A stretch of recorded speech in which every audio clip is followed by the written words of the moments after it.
Hi everyone, welcome to my channel. Today I'm launching a series that will cover the generations and history of the Suzuki Swift models that are close to me. Let's start with the first generation. Sit back and enjoy. Let the unboxing begin. As there is not much choice of first generation Swift, I chose the 143 scale high-story Suzuki Cultus GTI. I was really looking forward to this model because this generation Swift is practically an unknown model, so as soon as I saw it, it was obvious that I would buy it. The box of the model is the usual high story. It is one of the more sophisticated packaging in this segment. We can have a good look at the model without unboxing, and I think that's a good thing. It saves us from disappointment later. I think the most delicate part of the box is the pedestal.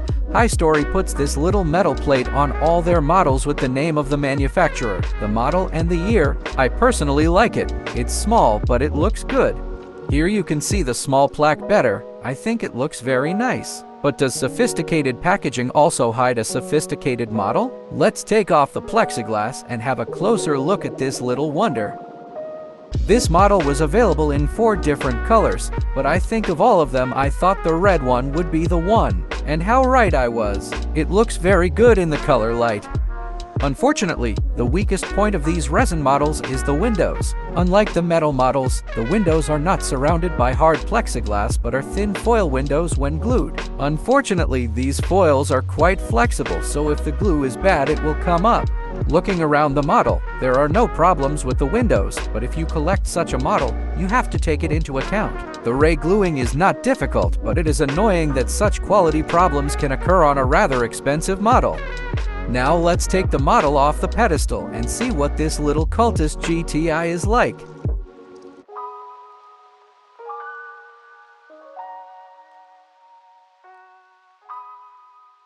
Honestly, I really like the look and details of this model. High Story is one of my favorite Japanese model car manufacturers because they release these little rarities that were actually an everyday model and a real Hothich version of it. I really like the little details. The GTI type designation on the front, the twin cam lettering on the side, the rear emblems. All in all, a very good overall look for the model. The headlights and fog lights are beautiful, and the turn signal light is a small detail on the side.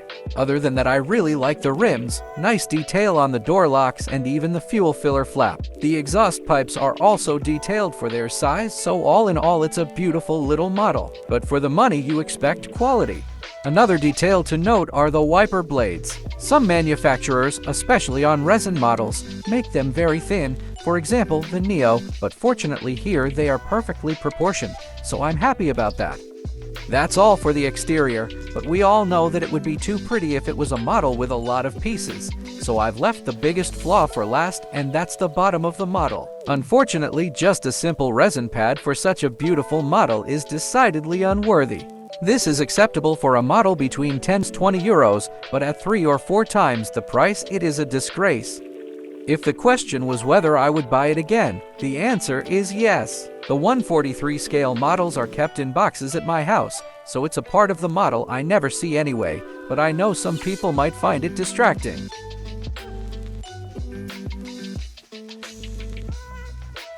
It wasn't my first high story model and probably won't be my last. The positive thing I can say about this model is that it is very detailed. The paint job is very nice, the box is nice, and they have made a Japanese car that is unique in the market. The downside is the high price and the very poor quality of the chassis, but I can only recommend it to everyone.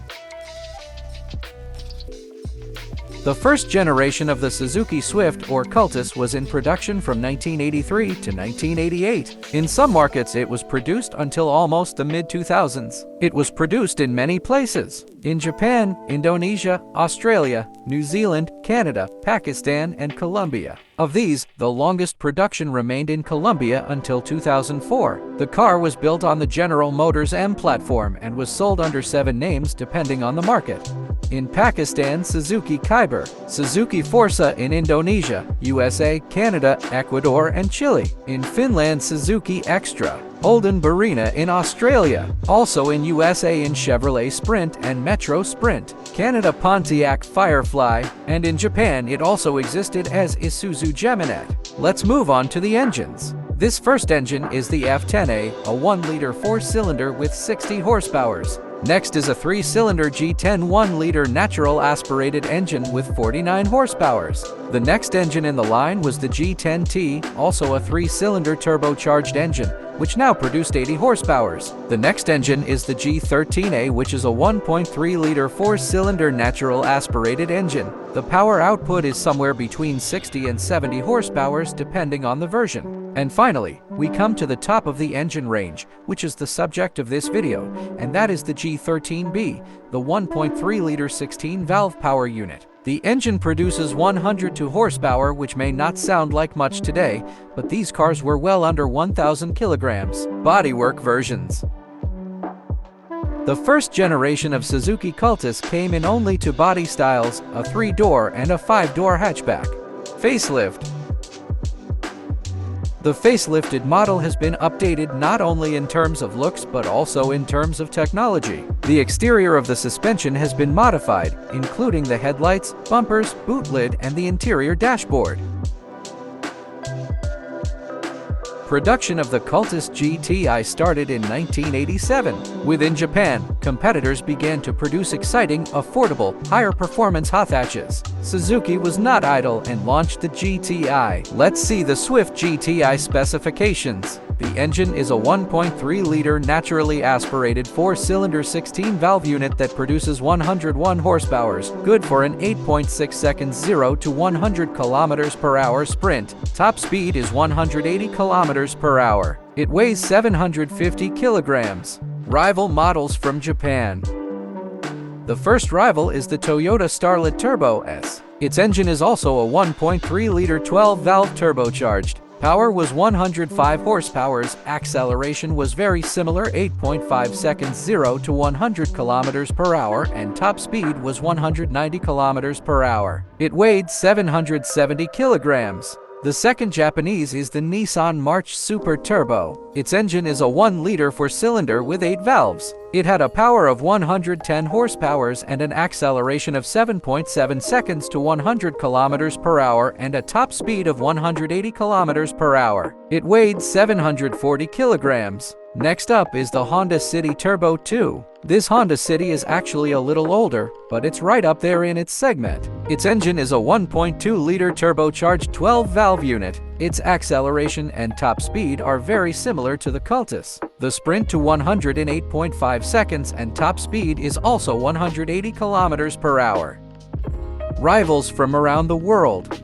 The first is the Ford Fiesta XR2. It was powered by a 1.6-liter 8-valve engine that produced 96 horsepower. It has a top speed of 178 kilometers per hour and a sprint to 109.9 seconds and weighs 850 kilograms. The next one is a real technical specialty, the Volkswagen Polo G40. It is a 1.3-liter 8-valve supercharged engine, G-Later, which is a spiral mechanical supercharger. Only Volkswagen has used this solution in series production. Next up is the Opel Corsa GSI from another German manufacturer. The engine is a natural aspirated 1.6-liter 8-valve with 100 horsepower, very similar to the Fiesta. Acceleration from 0 to 100 kilometers per hour is 9.5 seconds, top speed 188 kilometers per hour. Weight 845 kilograms. Next is a small French pocket rocket. Now we're starting to get into something temperamental after the slightly boring Germans.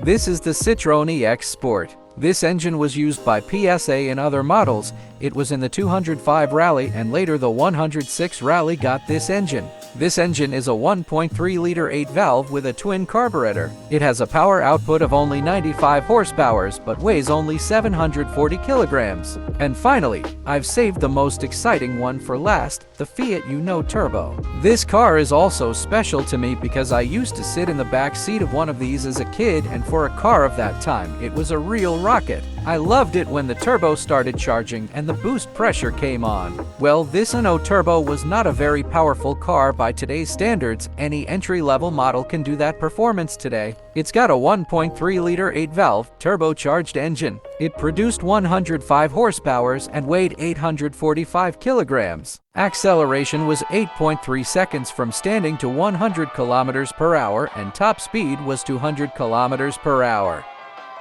Let's see what was happening in the world in 1987. This year the population reached 5 billion. Rick Astley's Never Gonna Give You Up, Starship Nothing's Gonna Stop Us Now, and Whitney Houston's I Wanna Dance with Somebody were the most played tracks on the radio. Born this year. American rapper Kendrick Lamar was born in this year. Next born Lionel Messi, Argentine professional footballer. And German Formula One world champion Sebastian Vettel was born in the same year. Deaths this year. American film director and artist Andy Warhol died this year. Also in this year, American film actor and dancer Fred Astaire died. Technical innovations. Let's start with the first tech innovation, the Apple IIgs. It was Apple's first computer with a color graphical user interface and a wavetable synthesis chip for sound. Storytelling Alf, an animatronic version of the popular Alien, was one of the hottest gifts of the 1987 holiday season. The best-selling video game of 1987 was Zelda 2, The Adventure of Link for the Nintendo Entertainment System.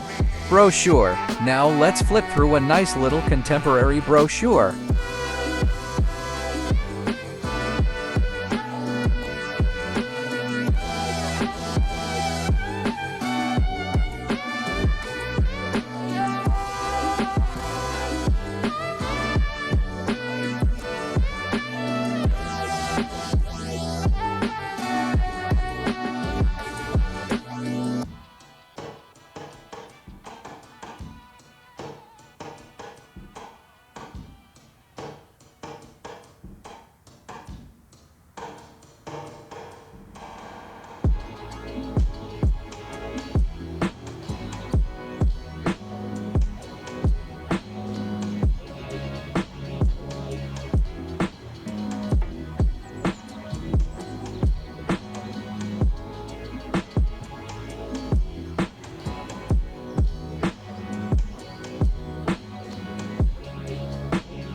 Commercial and sound.